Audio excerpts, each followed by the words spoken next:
දෙවනි ලෝක යුද්ධයේ ආරම්භය වන විට දෙපාර්ශවයටම අනෙකාගේ රේඩියෝ පණිවිඩවලට සවන් දීමට හැකියාව ඇති තාක්ෂණයන් පැවතුණා. බ්‍රිතාන්‍ය මේ කාරණයේදී අනෙක් රටවල්වලට වඩා ගොඩක් ඉදිරියෙන් ඉදියා.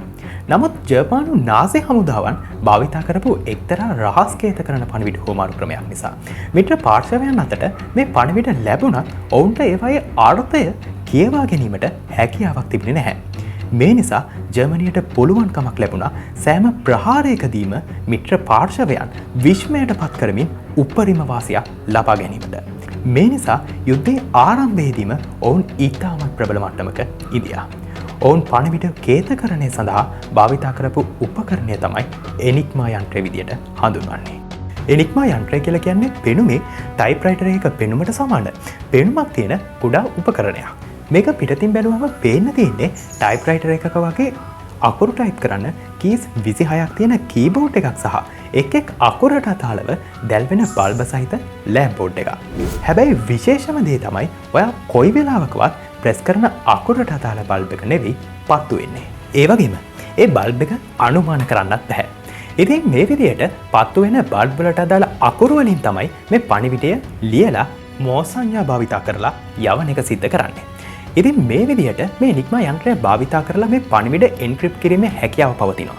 පණිවිඩයක් එන්ක්‍රිප්ට් කරනවා කියලා කියන්නේ මුලින් මේ පණිවිඩය කිසිම අදාළත්වයක් නැති නිකම්ම අහඹු අකුරු ටිකක් බවට පරිවර්තනය කරනවා.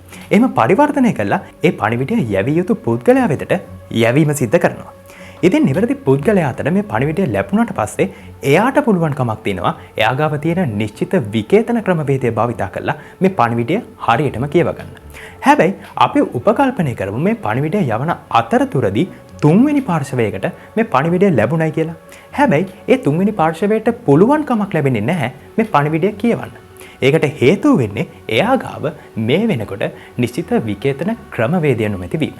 ඉතින් අපි වර්තමානයේදී භාවිතා කරන WhatsApp වල මැසේජ් යවීමේදී ඒකෙත් මේ වගේම එන්ක්‍රිප්ට් ක්‍රමයක් භාවිතා කරලා තියෙනවා. මේ දේ සඳහා උපකාරී වන ප්‍රධාන කොටස් විදියට එනිග්මා යන්ත්‍රයේ පවතින ප්ලග් බෝඩ් එක, රොටර් සහ රිෆ්ලෙක්ටර් එක වැදගත් වෙනවා. මේ එනිග්මා යන්ත්‍රයක ක්‍රියාත්මක වන පරිපථය තේරුම් ගන්න අපි මුලින්ම සරල විද්‍යුත් පරිපථයක් දිහාවට හැරෙමු. ඔයාලා දන්නවා බැටරියකට මෙන්න මේ විදියට සමාන්තරගත ආකාරයේ බල්බ සම්බන්ධ කරලා ඒව පත්තු කරන්න පුළුවන් කියලා. අපි මෙතනදී ඒ ස්විච් එක ඔන් කළොත් එහෙම ඊට අදාළව ඒ බල්බ් එක පත්තු වීම සිද්ධ වෙනවා. නමුත් අපි උපකල්පනය කරමු අපි යම්කිසි ආකාරයකින් මේ තියෙන වයර්ස් එකිනෙක හුවමාරු කරලා මේ බල්බ වලට සම්බන්ධ කළා කියලා. අන්න ඒ අවස්ථාවේදී අපි ඒ ස්විච් එක ඔන් කරනකොට පත්තු වෙන්නේ C බල්බ් එක. ඉතින් මෙන්න මේක තමයි මේ එනිග්මා යන්ත්‍රයක භාවිතා වන මූලිකම සිද්ධාන්තය බවට පත් වෙන්නේ. හැබැයි ඒ පරිපථයන් මේ තරම් සරල ඒවා නෙවෙයි. එනිග්මා යන්ත්‍රයක රොටර්ස් 3කින් පවතිනවා. මේ රොටර්ස් වල පිටතින් මෙටල් කනෙක්ටර්ස් 26ක් පවතිනවා. ඒ එක් අක්ෂරයට අදාළව. නමුත් රොටර් එකක් ඇතුලේ වයර් සම්බන්ධ කරලා තියෙන්නේ. උදාහරණ පරිපථය පෙන්වපු ආකාරයට එකිනෙක හුවමාරු කරලා. ඒ කියන්නේ අපි උපකල්පනය කරමු B වගේ අක්ෂරයක් දැල්වීමට අදාළ විද්‍යුත් ධාරාවක් මේ රොටර් එකකට පැමිණුණා කියලා. නමුත් මේ රොටර් එකෙන් පිට වෙන්නේ තවදුරටත් B අක්ෂරයට අදාළ බල්බය දැල්වීමට අදාළ විදුලි ධාරාවක් නම් නෙවෙයි. ඒකෙන් පිට වෙන්නේ ඊට වඩා සම්පූර්ණයෙන්ම වෙනස්. නිකන් X වගේ අක්ෂරයක් දැල්වීමට අදාළ වෙන විදුලි ධාරාවක්. තවත් සරල විදිහකට කිව්වොත් ඇත්තටම මේ රොටර්ස් තුලදී නිකන් පරිපථයේ ගමන් මඟ මාරු වෙනවා වගේ දෙයක් සිද්ධ කරනවා. ඉතින් මේ විදිහට දිගින් දිගටම රොටර්ස් හරහා මේ විද්‍යුත් පරිපථ ගමන් මාර්ගයන් අපි සරලව කියමුකෝ අකුරු කියලා. අකුරු එකිනෙක වෙනස් කරමින් රිෆ්ලෙක්ටර් එක දක්වාම පැමිණෙනවා. රිෆ්ලෙක්ටර් එක මගේ නැවතත් මේ විදුලි ධාරාව වෙනස්ම අකුරක් විදිහට හරවා නැවතත් රොටර්ස් වෙතටම යවනවා. ඉතින් එතනදී මේ අකුරු ආයෙසරයක් හුවමාරු වෙමින් රොටර්ස් හරහා ගමන් කරනවා. අනතුරුව අවසානයේදී මේ අකුරු එනිග්මා යන්ත්‍රයේ පවතින ප්ලග් බෝඩ් එක වෙතට පැමිණෙනවා. ප්ලග් බෝඩ් එකේ එක් අකුරට අදාළ වන පරිදි ප්ලග් පොයින්ට්ස් 26ක් පවතිනවා. ඉතින් ඔයාලට පුළුවන්කමක් තියෙනවා ප්ලග්ස් 10ක් පාවිච්චි කරලා මේ අකුරු දෙක බැගින් එකිනෙක සම්බන්ධ කරන්න. ඉතින් මෙතනදී අකුරු වෙනස් වීම සිද්ධ වෙනවා. ඉතින් ඔයාලට පේන මෙන්න මේ සම්පූර්ණ මාර්ගය ඔස්සේ විදුලි ධාරාවන් ගමන් කරලා අවසානයේදී ලෑම්ප් බෝඩ් එකේ තියෙන යම් අකුරකට අදාළ බල්බයක් පත්තු කරනවා. අනෙක් විශේෂම කාරණාව බවට පත් වෙන්නේ මේ එනිග්මා යන්ත්‍රයේ පවතිනවා මෙකනිසම් එක අපි අකුරක් ප්‍රෙස් කරන වාරයක් පාසා මේවා තියෙන රොටර්ස් භ්‍රමණය වන ආකාරය. ඉතින් මේ නිසා ඔයා එකම අකුර 3 වතාවක් ටයිප් කළත් ඔයාට මෙතනදී ප්‍රතිදානය විදියට ලැබෙන්නේ එකිනෙකට වෙනස් අකුරු තුනක්. ඉතින් මේ මෙකනිසම් සහ සංකීර්ණ විද්‍යුත් පරිපථ මගින් එනිග්මා යන්ත්‍රයට පුළුවන්කමක් ලැබිලා තිනවා එකිනෙකට වෙනස් කේත සංයෝජනයන් මිලියන 159ක ප්‍රමාණයක්. එහෙමත් නැත්නම් ක්වාඩ්‍රිලියන් 159කට ආසන්න කේත සංයෝජන ප්‍රමාණයක් ප්‍රතිදානයන් විදියට ලබා දෙන්න. ඉතින් එහෙම අවස්ථාවක මේ කේත සංයෝජනයන් එහෙම නැත්නම් මේ රහස් පණිවිඩයක් කියවීමට සාමාන්‍ය ආකාරයෙන් උත්සාහ කිරීම කියලා කියන්නේ තනිකරම පිස්සු වැඩක්. කොහොම නමුත් යුද්ධයේ ආරම්භයේදීම මිත්‍ර පාර්ශවයේ හමුදාවන් අතට මේ විදිහේ එනිග්මා යන්ත්‍ර කිහිපයක්ම ලැබීම සිද්ධ වෙනවා. මේ නිසා මේ යන්ත්‍රයේ තියෙන මෙකනිසම්ස් මොන වගේද? ඒකේ තියෙන විද්‍යුත් පරිපථය වැඩ කරන්නේ කොහොමද? මේ යන්ත්‍රය භාවිතා කරලා පණිවිඩයක් යවන්නේ කොහොමද වගේ මේ යන්ත්‍රය පිළිබඳ සෑම තොරතුරක්ම ඔවුනුත් දැනගෙන ඉඳියා. ඉතින් මේ තොරතුරු භාවිතා කරලා තාර්කික අනුක්‍රමික සහ ගණිත ක්‍රමවේදයන් භාවිතා කරලා මේ කේතයන් විකේතනය කිරීම සඳහා යම්කිසි ක්‍රමවේදයක් හරි එහෙමත් නැත්නම් යන්ත්‍රයක් හරි නිපදවීමට මේ මිත්‍ර පාර්ශවයේ හමුදාවන්ට යම්කිසි හැකියාවක් පැවතුණා.